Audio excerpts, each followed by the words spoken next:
সবাই খুব ভালো আছো। আজকে আমরা কি বিষয় নিয়ে কথা বলবো সেটা অলরেডি তোমরা বুঝে গেছো ভিডিওটার থাম্বনেল দেখে। আচ্ছা, তাহলে চলো আমরা শুরু করি।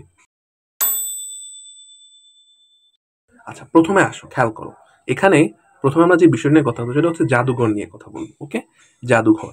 খেয়াল করো, তোমার যে ইনফরমেশনগুলো খুব দরকার সেখানে এই ইনফরমেশনগুলো এখানে আছে। প্রথম যদি খেয়াল করি, মুক্তিযুদ্ধে দেশের প্রথম জাদুঘর, খেয়াল করবা দেশের প্রথম জাদুঘর কোথায়?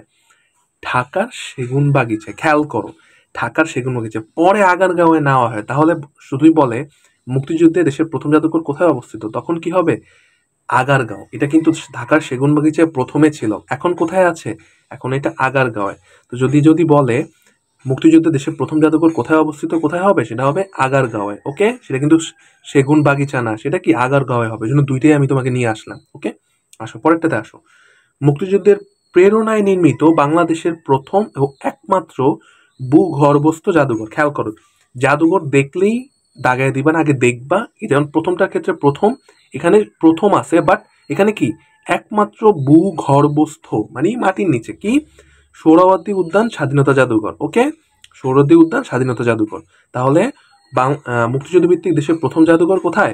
আগারগাঁওয়ে অবস্থিত এবং মুক্তিযুদ্ধের প্রেরণায় নির্মিত বাংলাদেশের প্রথম এবং একমাত্র ভূগর্ভস্থ জাদুঘর কোথায় অবস্থিত? সোহরাওয়ার্দী উদ্যানে স্বাধীনতা জাদুঘর। ওকে, খেয়াল রাখবো। আচ্ছা, পরের স্লাইডে যাই, এখানে আসো। সেম ভাবে এখানে কি, এখানে হচ্ছে টাকার জাদুঘর। টাকার জাদুঘর কোথায় অবস্থিত? মিরপুরে। ওকে, সর্বপ্রথম জাদুঘর কোথায় অবস্থিত? বরেন্দ্র। খেয়াল করো, একটা হচ্ছে মুক্তিযুদ্ধ ভিত্তিক আর একটা হচ্ছে শুধু মানে শুধু জাদুঘর। কোথায় জাদুঘর? প্রথম জাদুঘর কোথায় অবস্থিত? বরেন্দ্র। এবং ঢাকা সেনানিবাসে অবস্থিত কোথায়? ঢাকা সেনানিবাসে অবস্থিত মুক্তিযুদ্ধ জাদুঘরের নাম কি? বিজয় কেতন। ওকে, ঢাকা সেনানিবাসে অবস্থিত মুক্তিযুদ্ধ জাদুঘরের নাম বিজয় কেতন। সেম ভাবে পরেরটাতে আসো। মুক্তিযুদ্ধ জাদুঘর প্রতিষ্ঠিত হয় কবে? 1996 সালের 22 মার্চ। দুইটা তারিখে মনে রাখতে হবে, ডেট এবং সাল। 1996 সালের 22 মার্চ। এবার আসো লাস্ট যেটা, ক্ষুদ্র নৃগোষ্ঠী। খেয়াল করো, এখানে মেইন বিষয় হচ্ছে ক্ষুদ্র নৃগোষ্ঠী।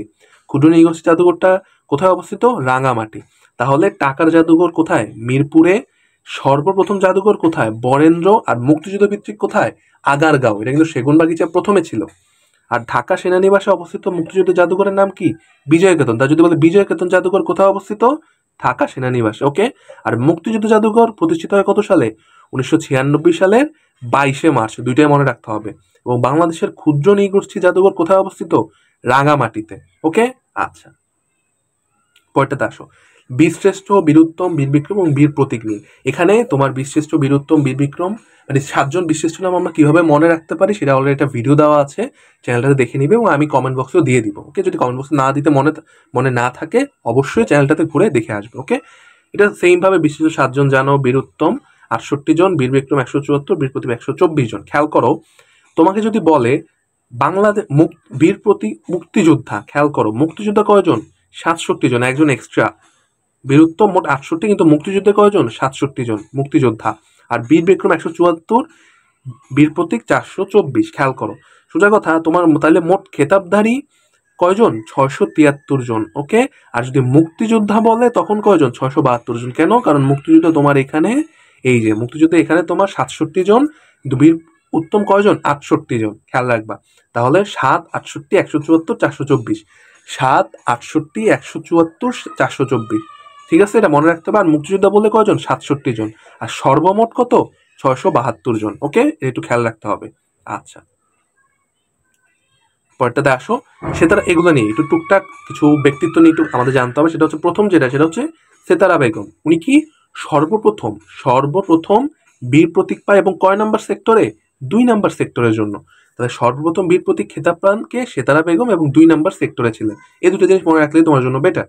আর কাকুন বিবি যদি বলি, খেয়াল করো, মহিলা মুক্তি, কিন্তু খেতাব পায় নাই। খেয়াল করো, কি খেতাব পায় নাই। আর কি নামে পরিচিত? মুক্তির বেটি। ওকে, মুক্তির বেটি নামে পরিচিত। খেয়াল করো, খেতাব পান নাই কিন্তু এর নাম কি? মুক্তির বেটি নামে পরিচিত। এবং কোন সম্প্রদায়ের? খাসিয়া সম্প্রদায়। ওকে, খাসিয়া সম্প্রদায়। এবং কোন নাম্বার সেক্টর? 5 number sector. দ্বারা জিনিসটা বোঝা যাচ্ছে না।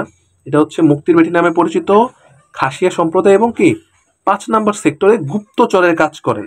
ওকে, তাহলে আমরা সেতারা বেগম কি করেন? সর্বপ্রথম বীর প্রতীক পান, 2 নাম্বার সেক্টরে ছিলেন। কাকন বিবি আলোচিত মুক্তিযোদ্ধা, কিন্তু খেতাব পায় নাই। খেয়াল রাখবো, মুক্তিযোদ্ধা বাট খেতাব পায় নাই।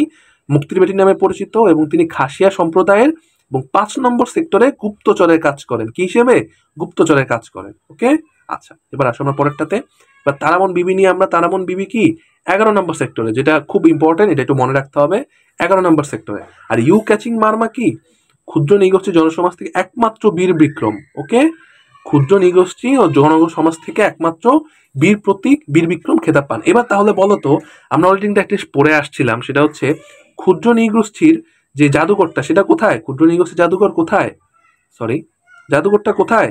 এই যে রাঙামাটিতে। খেয়াল করো, তাহলে ক্ষুদ্র নৃগোষ্ঠী জাদুঘরটা কোথায়? রাঙামাটি। রিলেট করে পড়বা, তাহলে মনে থাকবে। ওকে, আচ্ছা ইউকেচিং মারবা কোথায়?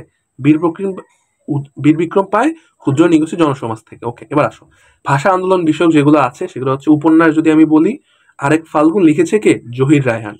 ওকে, জহির রায়হান লিখেছে আরেক ফাল্গুন, জহির রায়হান।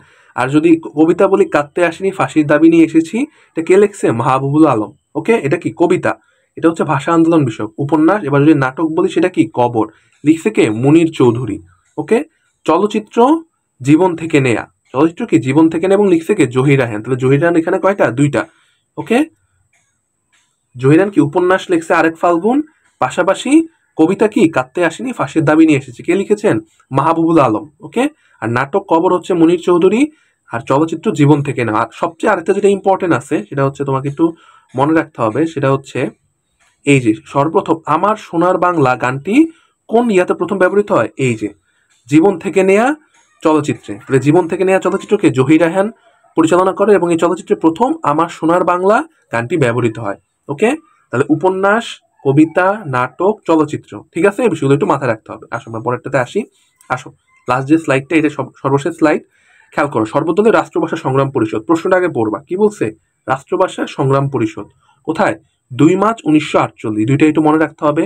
সর্বদলীয় সেম জিনিস, এটা সেম, জাস্ট কি কেন্দ্রীয় রাষ্ট্রভাষা সংগ্রাম পরিষদ। কেন্দ্রীয় রাষ্ট্রভাষা সংগ্রাম পরিষদ কবে? 31 জানুয়ারি 1952। সর্বদলীয় দুইটাই সেম, বাট রাষ্ট্রভাষা সংগ্রাম পরিষদ একটা আর কেন্দ্রীয় রাষ্ট্রভাষা সংগ্রাম পরিষদ একটা। তাহলে রাষ্ট্রভাষা সংগ্রাম পরিষদ কত সালে? 2 মার্চ 1948। আর কেন্দ্রীয় কবে? 31 জানুয়ারি 1952। ওকে, এবার আসো পাকিস্তান গণপরিষদে অন্যতম রাষ্ট্র হিসেবে বাংলা স্বীকৃতি পায় কত সালে? 1954। আর স্বীকৃতি পাকিস্তান কবে দেয়? খেয়াল করো, পাকিস্তান গণপরিষদে অন্যতম রাষ্ট্রভাষা হিসেবে বাংলা স্বীকৃতি পায় 1954 সালে। আর পাকিস্তান জাতীয় পরিষদ উর্দুর পাশাপাশি বাংলা রাষ্ট্রভাষা স্বীকৃতি দেয় 16 ফেব্রুয়ারি 1956 সালে। তাহলে খেয়াল করো, পাকিস্তান গণপরিষদের স্বীকৃতি পায় 9 মে 1954, ধীরেন্দ্রনাথ দত্ত কুমিল্লার। আর পাকিস্তান জাতীয় পরিষদ উর্দুর পাশাপাশি বাংলাকে রাষ্ট্রভাষা স্বীকৃতি দেয় কত সালে? 16 ফেব্রুয়ারি 1956 সালে। ওকে, ডেটগুলা একটু কনফিউজিং, ভালোভাবে ডেটগুলা মাথায় রাখতে হবে। ওকে, ডেটগুলা লিখে রাখবা। আবারও বলতেছি, ক্লাসটা দরকার হলে আরেকবার করবা। সবগুলো ডেট যা যা আছে আলাদা আলাদা করে লিখে রাখবে। এরকম একটা পার্ট 1 ভিডিও আসলো, এভাবে আরো কয়েকটা ভিডিও আসবে। এটা তোমাদের রেসপন্সের উপর ডিপেন্ড করে। ওকে, তোমাদের রেসপন্স যদি ভালো হয় আমরা কয়েকটা পার্ট নিয়ে আসবো। সবাই ভালো থাকবে এবং কমেন্টে অবশ্যই জানাবে তোমরা আর কি নিয়ে ভিডিও চাও।